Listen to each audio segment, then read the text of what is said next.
एक तो general reserve, दूसरा स्पेसिफिक रिजर्व।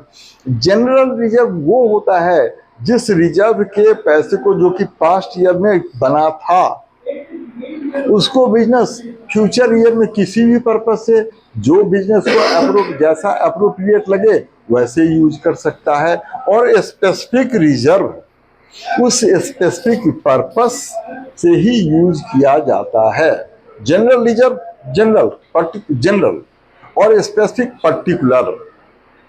ठीक है, अगर किसी पर्टिकुलर पर्पस से रिजर्व बना हुआ है तो उस रिजर्व को यूज उसी पर्पस से किया जाता है। इसके अलावे और एक रिजर्व होता है जिसको सीक्रेट रिजर्व कहते हैं। क्लियर? सीक्रेट रिजर्व, वैसे ये जो सीक्रेट रिजर्व है वो डिस्क्लोजर प्रिंसिपल के अगेंस्ट है। डिस्क्लोजर प्रिंसिपल में तो कहा है कि ऑल इकोनॉमिक एक्टिविटीज को फाइनेंशियल स्टेटमेंट में डिस्क्लोज करना चाहिए।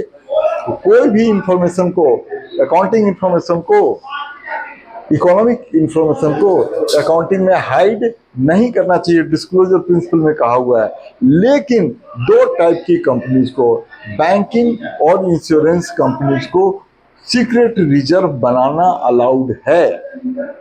क्लियर? बाकी सारे बिजनेस सीक्रेट रिजर्व नहीं बना सकते हैं। और ये सीक्रेट रिजर्व फाइनेंशियल स्टेटमेंट में भी डिस्क्लोज नहीं किया जाता है। इसके बारे में ऑर्गेनाइजेशन के टॉप एग्जीक्यूटिव्स को ही पता होता है कि हाँ इतने का सीक्रेट रिजर्व है। कॉन्फिडेंशियल होता है, कंपनी के टॉप लेवल के लोगों को ही इसके बारे में पता होता है। अब ये बनता कैसे है? ये इस तरह से बनता है कि अगर डिप्रिसिएशन का रेट 10% है, 20% डिप्रिसिएशन चार्ज कर दिया। और जो 10, देखो डिप्रिसिएशन एक नॉन कैश एक्सपेंस होता है, उसमें कोई कैश का आउटफ्लो होता नहीं है। अगर 10% के बदले में 20% का डिप्रिसिएशन लगा दें तो मान लो 1 करोड़ का कोई एसेट है, उस पर 10% के बदले में 20% का डिप्रिसिएशन लगाते हैं तो 20 लाख रुपए का डिप्रिसिएशन हो जाएगा। 10 लाख को तो हमने प्रॉफिट एंड लॉस अकाउंट में दिखा दिया और 10 लाख कैश तो अपने पास ही बचा हुआ रह गया, क्योंकि 20 लाख का हमने डिप्रिसिएशन दिखा दिया है। तो 10 लाख का कैश तो अपने पास ही बचा हुआ है।